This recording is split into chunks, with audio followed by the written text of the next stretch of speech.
Thobile Mseleku, also known as Makhumalo, has opened up about what life is really like living in the spotlight while starring on the popular reality show Uthando Nesithembu alongside her husband Musa Mseleku.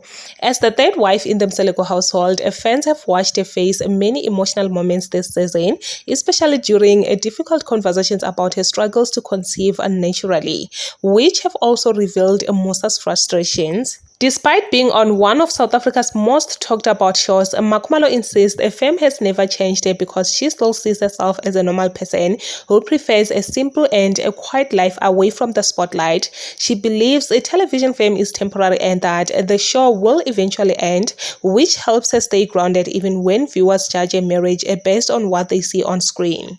Through all the pressure and public attention, Makhumalo says she relies on her faith and the values she was raised with, reminding her followers that trying to impress people can often cost you your peace. Thanks a lot for watching until the end. Please do consider leaving your thoughts down below in the comment section, and don't forget to like, subscribe, share this video as well, and I will see you on my next upload.